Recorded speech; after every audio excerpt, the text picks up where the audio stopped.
Bien, muy brevemente vamos a pasar a ver cuáles son las principales figuras retóricas, estas las que tendremos que utilizar cada vez que hagamos un comentario de texto, ya sea de poesía o también a nivel de narración. Las figuras retóricas se pueden agrupar en tres grandes grupos, las que hacen referencia al sonido de la figura retórica, es decir, los que tienen que ver en el plano fónico, los que tienen que ver con la morfosintaxis, que sería el grupo más grande, de hecho, de las que tenemos, y finalmente las que tienen que ver con el significado de las palabras, el léxico semántico. Existe una segunda clasificación que hace referencia, si nos estamos al procedimiento lingüístico, así son figuras de orden, de repetición, de significado, de supresión, pero prefiero que utilicemos la anterior clasificación. Vamos con la primera, muy rápidamente. Para que nos podamos hacer una idea, una alegoría es como una especie de metáfora continuada a lo largo de todo un texto. Es decir, no es una metáfora breve en la que se identifican dos sentidos, dos imágenes, sino que un párrafo, incluso una obra entera o una página, pues puede hacer referencia concretamente a esta metáfora, ¿no? A este procedimiento de la metáfora que se utiliza. El segundo es la iteración, es una de las figuras más repetidas, del plano claramente fónico. Consiste en repetir unos sonidos imitando el sonido de algo. Por ejemplo, en este ejemplo que tenemos aquí de Rubén Darío, con el aba leve del leve abanico. Esta repetición del sonido de la L está imitando el sonido que puede hacer un abanico cuando se mueve, o rodeado de las ruedas de los relojes como un carro que nunca llega. Es decir, no está imitando ese ruido de un mecanismo, de un reloj. La anadiplosis, es muy sencilla, es de morfología, consiste de sintaxis, consiste en repetir la última palabra de una frase o de un verso y ponerla al principio de la frase o del verso siguiente. Hablan las lenguas y lloran, lloran que es la última palabra, lloran las almas y cantan. Empezamos el siguiente verso con otra. La anáfora, similar a la anterior, pero consiste en repetir de forma consecutiva al principio de verso, no final y principio como era el anterior. Sueña el rico en su riqueza, sueña el pobre que padece. Por ejemplo, en este ejemplo, bastante claramente. La antítesis es una figura de significado. Consiste en poner dos ideas que son opuestas, enfrentarlas una al lado de la otra. Cuando estoy alegre lloro, cuando estoy triste me río. O esta que es muy bonita de Juan de Herrera, con mayor frío vos, yo con mayor fuego. Son ideas completamente contrapuestas, pero evidentemente tienen un sentido pleno en estos versos. El asíndeton consiste en eliminar, suprimir el nexo. Básicamente se utiliza sobre todo cuando eliminamos la conjunción copulativa, eso es lo que más se usa, ¿no? Por ejemplo, cuando haces una enumeración dices duerme, coma, vuela y reposa, pues eliminaríamos ese y utilizaríamos simplemente las comas, poniendo duerme, vuela, reposa. Le da un mayor movimiento, una mayor rapidez y viveza al texto. El calambur o juego de palabras, en donde pones palabras que se puedan usar de forma diferentes a partir de, aunque suenen de una forma parecida. Por ejemplo, condados hacen condados, haciendo referencia, pues bueno, es como un juego de palabras. Este sería el ejemplo típico de oro parece plata, no es, pues eso sería un calambur. La concatenación consiste en repetir de forma encadenada determinadas palabras dentro de un mismo verso. Por ejemplo, el gato al rato, el rato a la cuerda al palo, daba el arriero a Sancho. Sería parecido a la figura que hemos visto anterior, pero hay una encadenación en esta repetición de palabras que se van encadenando, generando como una cadena. De hecho, concatenar quiere decir encadenar. La derivación es utilizar palabras de la misma familia léxica dentro del mismo verso, del mismo párrafo. Hay que vivir y fuerza es esforzarse. Fuerza y esforzarse son de la misma familia léxica. El eco consiste en repetir palabras para intentar generar un efecto acústico. Perfume de rosas, doblar de campanas, lejanas llorosas. Aquí ese doblar de campanas, nos está generando esa sensación de las campanas que van repitiéndose de una forma cíclica, ¿no? La elipsis consiste en emitir, esto ya deberíais saberlo por el sujeto elíptico, ¿no? Cuando hacemos sintaxis, consiste en omitir determinados elementos que forman parte de un verso o de una oración, pero porque se sobreentiende. Por una mirada, un mundo, por una sonrisa, un cielo, por un beso, yo no sé qué te diera por un beso. Aquí la elipsis es de, por una mirada, te daría un mundo, por una sonrisa, te daría un cielo, por un beso, yo no sé qué te diera por un beso.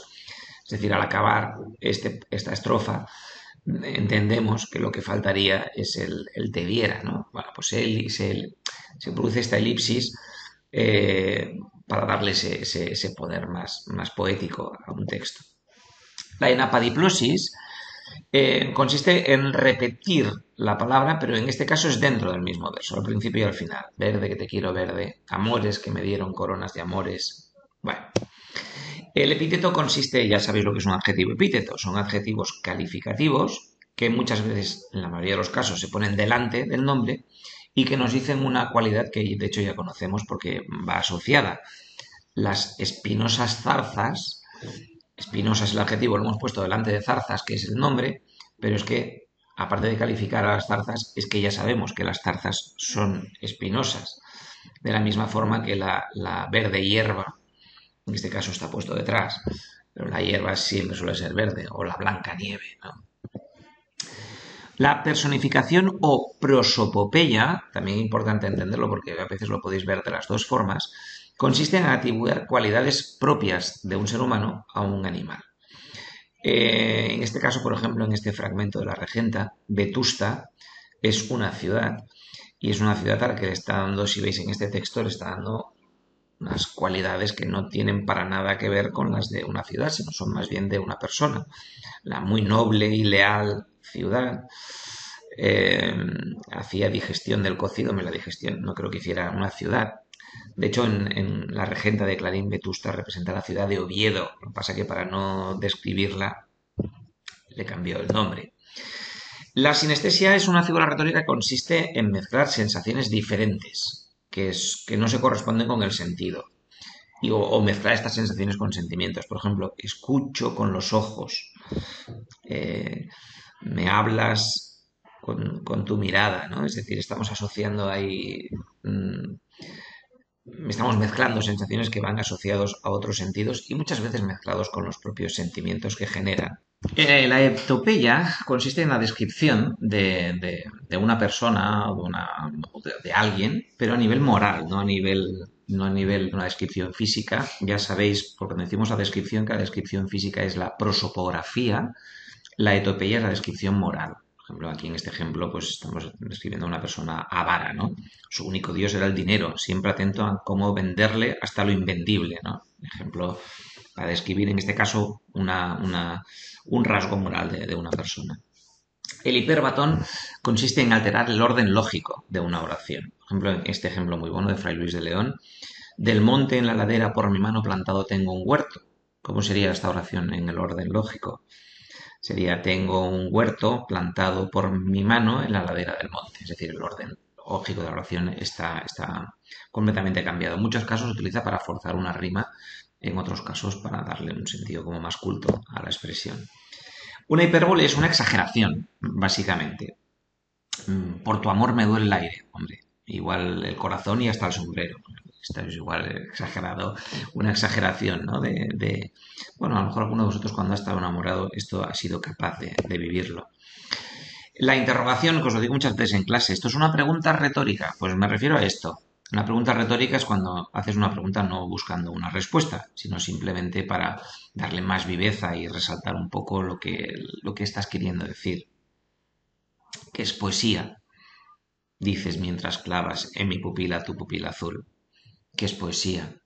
Poesía eres tú. Pretende dar una viveza al lenguaje, no pretende para nada que respondas. La ironía consiste en dar a entender, a partir de un contexto, lo contrario de lo que se está diciendo. Aquí es uno de los temas, la ironía, que muchas veces a la gente le cuesta entender las ironías porque se queda con el sentido literal de lo que te dicen.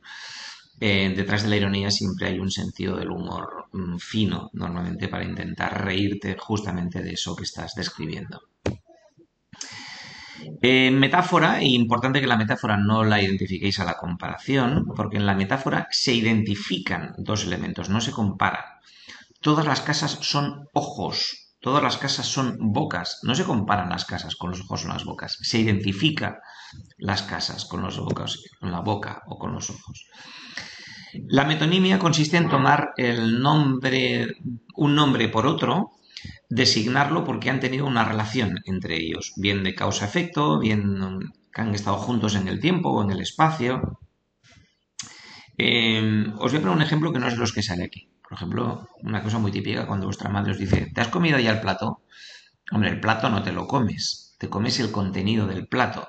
Esa es una metonimia que decimos muchas veces cuando hablamos, porque han tenido una relación de espacio, es decir, el alimento que te has comido estaba en el plato hace un rato. Pues cuando te preguntan si te has comido el plato, tu madre no te lo comas, se está refiriendo al alimento que estaba encima.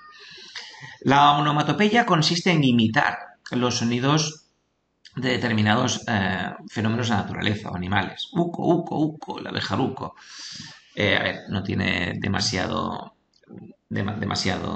complicación en el caso de la onomatopeya. Una onomatopeya clásica es cuando decimos que un perro hace guau o un gato hace miau.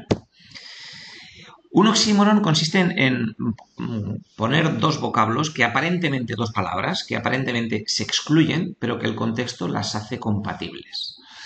Es similar a la antítesis, pero allí eran dos ideas, aquí son dos palabras. Es hielo abrasador, es fuego helado, la música callada, la soledad sonora.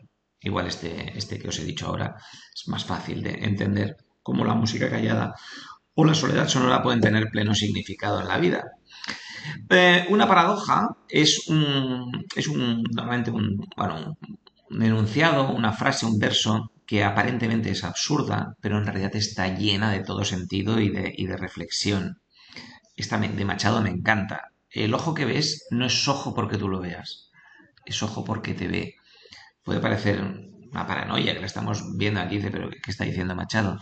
Es que es cierto.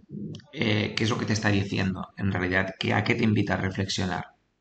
Que cuando ves una persona, no es una persona porque tú la estés viendo delante, sino porque ella te ve y te puede juzgar. Por lo tanto, sé capaz de mirar las cosas desde otro punto de vista. Os cuenta como en este verso es capaz de invitarte a una reflexión mucho más profunda.